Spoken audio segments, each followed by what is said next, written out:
اچھا علی بھائی، میں اپنے بھی پاسٹ کے بارے میں سوچتا ہوں. ایک ٹائم تھا میں اسلام سے بہت دور تھا، تو پھر اللہ تعالیٰ نے موقع دیا کہ اسلام کی طرف بڑھنے کی خواہش پیدا ہوئی. اس طرح بے شمار نوجوان ہیں جو لوگ اسلام کی طرف آنا چاہتے ہیں، لیکن ان کی زندگیاں ایسی ہیں کہ وہ بالکل اپوزٹ ہیں اسلامک جو ویلیوز ہیں ان سے.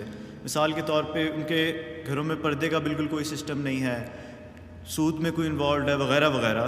تو اگر ایک نوجوان جو کہ ابھی انڈیپینڈنٹ بھی نہیں ہے، وہ کوئی اسٹوڈنٹ ہے، یا وہ سوچتا ہے کہ میں اسلام کی ویلیوز کے مطابق اپنی زندگی گزاروں گا، اور اس کی زندگی کرنٹلی بالکل اس کے اپوزٹ ہے، تو اس کو کہاں سے سٹارٹ لینا چاہیے؟ یہ آج کل کی ینگ جنریشن کا بہت بڑا ایشو ہے جو آپ ہائی لائٹ کر رہے ہیں. تو کوئی پریشان ہونے کی ضرورت نہیں ہے. خدا کے لیے سب سے زیادہ سیریس چیز جو ہے نا وہ ہے شرک کا معاملہ. ادھر سے ہی سٹارٹ لیں کہ آپ کے عقیدے میں شرک نہ آئے، کیونکہ اللہ تعالیٰ نے قرآن میں 2 دفعہ فرمایا ان اللہ لا یغفر ان یشرک بہ ویغفر ما دون ذلک لمن یشاء. بے شک اللہ تعالیٰ اس گناہ کو تو کبھی معاف نہیں کرے گا کہ کوئی آخرت میں اللہ کے حضور اس حال میں پیش ہوا کہ اس نے دنیا میں شرک کیا. اس کے علاوہ جتنے گناہ ہیں وہ معاف کر دے گا. تو پرائمری طور پر عقیدہ توحید کا درست ہونا، اس کے بعد جو اوبلیگیشنز ہیں اللہ تعالیٰ کی طرف سے بندوں کے اوپر، وہ بخاری مسلم میں حدیث ہے. اسلام کی بنیاد 5 چیزوں کے اوپر ہے. لا الہ الا اللہ محمد رسول اللہ کی گواہی دینا، تو ظاہر ہے وہ تو عقیدے کی چیز. اب اعمال کی طرف 5 وقت نماز کو قائم کرنا دوسری چیز، تیسری چیز زکوٰۃ دینا، چوتھی اگر استطاعت ہو تو اللہ کی راہ میں حج کرنا، اور 5ویں چیز رمضان کے روزے رکھنا. ان 5 چیزوں کو تو ایمفسائز کرنا شروع کریں. باقی ظاہر ہے کہ اب اس کی اکانومی جڑی ہوئی ہے اپنے ماں باپ کے ساتھ. جب تک وہ انڈیپینڈنٹ نہیں ہوتا تو گیون سرکمسٹانسز کے اندر انڈر پروٹیسٹ وہ اپنا وقت گزارے. جیسے ہی وہ اپنے پاؤں پہ کھڑا ہو تو اس طرح کی علائشوں سے وہ اپنے آپ کو الگ کرے. لیکن اس دوران بھی جو چیزیں اس کے اوپر امپوز نہیں کر دی گئیں اور اس کے لیے زندگی موت کا مسئلہ نہیں بن گیا، وہ ان ساری چیزوں کو چھوڑے. مثال کے طور پر اس ماڈرن ایج میں بھی کسی کے ماں باپ یہ تو نہیں کہیں گے اپنے بچوں کو کہ تم جا کے بدکاری کرو یا جا کے شراب پیو، چاہے وہ نماز نہ بھی پڑھتے ہوں. اس طرح کا کام تو نہیں کہیں گے. تو یہ تو وہ مورل بڑی چیزیں ہیں. یہ تو آلریڈی آپ خود بچ سکتے ہیں، کوئی زبردستی آپ سے نہیں کروائے گا. ایشو تو زیادہ سے زیادہ ہے کہ پردے کا اہتمام نہیں ہے.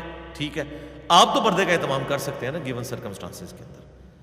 بالکل نہیں کر سکتے، آنکھوں کا پردہ تو کر سکتے ہیں، جو قرآن میں آیا کہ مؤمن مردوں کو حکم دو کہ اپنی نگاہوں کو نیچا رکھیں، اور مومنہ عورتوں سے کہو کہ اپنی نگاہوں کو نیچا رکھیں. گیون سرکمسٹانسز کے اندر جتنا آپ اپنے آپ کو بچا سکتے ہیں بچائیں. اور یہ مفتی آپ کے اندر بیٹھا ہوا ہے. صحیح مسلم میں حدیث ہے، گناہ وہ جو تیرے دل میں کھٹکے اور تو اس بات سے ڈرے کہ لوگوں کو پتہ نہ چل جائے. ہر بندے کو پتا ہے کہ میں ان گیون سرکمسٹانسز کے اندر کتنا چل سکتا ہوں کتنا نہیں. وہ لوگوں کو بے شک دھوکہ دیتا رہے کہ نہیں جی آج کل تو کام نہیں چلتا، اس کو تو پتا ہے کہ کام چل سکتا ہے. اس لیے اللہ تعالیٰ نے قیامت کے دن نیکیوں کو گننا نہیں ہے، تولنا ہے. ہو سکتا ہے آپ کی ایک نیکی میری 1,00,000 نیکیوں پہ وزنی ہو جائے، کیونکہ میں اس سے زیادہ پرفارم کر سکتا تھا گیون سرکمسٹانسز میں نے نہیں کیا. آپ کے حالات ایسے تھے، آپ کو جو شاکلہ، اسے قرآن کہتا ہے شاکلہ، گیون سرکمسٹانسز.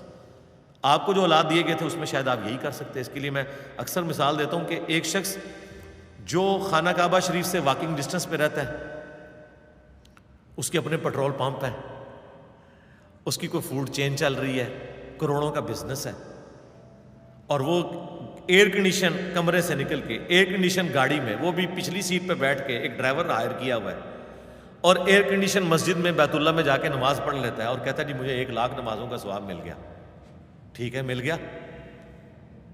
لیکن اس کے اگینسٹ ایک شخص پنڈی اسلام آباد میں تپتی دوپہر کے اندر جون جولائی کی گرمی میں روڈ کے کنارے کھدائی کر رہا ہے مزدور، اور نماز کا وقت آتا ہے تو وہ اپنا پرنا جو اس نے سر پہ باندھا ہوا ہے وہی ایک گرین بیلٹ کے اوپر بچھاتا ہے.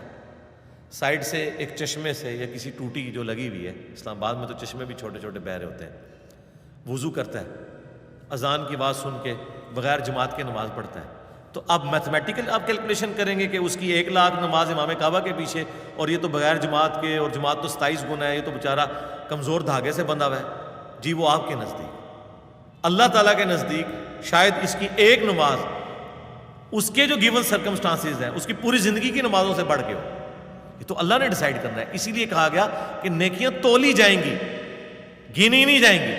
گننے میں یہاں میں 5,000 کے 5 نوٹ رکھوں اور یہاں 10 روپے کے 5 نوٹ رکھوں, دونوں برابر ہیں. یہ بھی 5 نوٹ, یہ بھی 5 نوٹ, لیکن ورتھ کس کی زیادہ ہے؟ 5,000 والے کی. تو یہ جو نیکیاں ہیں نا, یہ تولی جائیں گی. اسی لیے یہ ڈیٹا صرف اللہ ہی رکھ سکتا ہے جی, فرشتوں سے اوپر کی چیز ہے. اسی لیے اللہ نے فرمایا ہم کوئی غائب تو نہیں تھے. سورۃ الاعراف میں ہم خود دیکھ رہے تھے جو تم اعمال کر رہے تھے.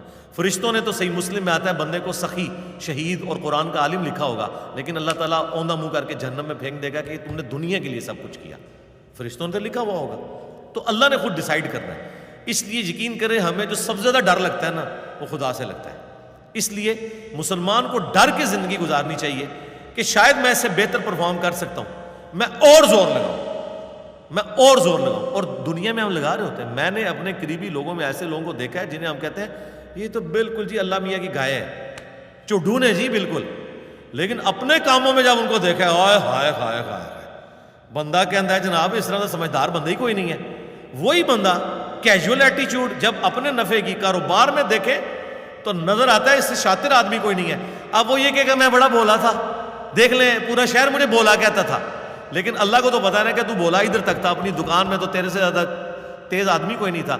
یہ اپنی ایکسپرٹیز, یہ اپنی کوالٹیز تم نے کیوں نہیں پٹ کی ہیں آخرت کمانے کے لیے؟ بس یہی چیز ہے. صحابہ اور اہل بیت نے یہی کام کر لیا, دنیا کے امام بن گئے.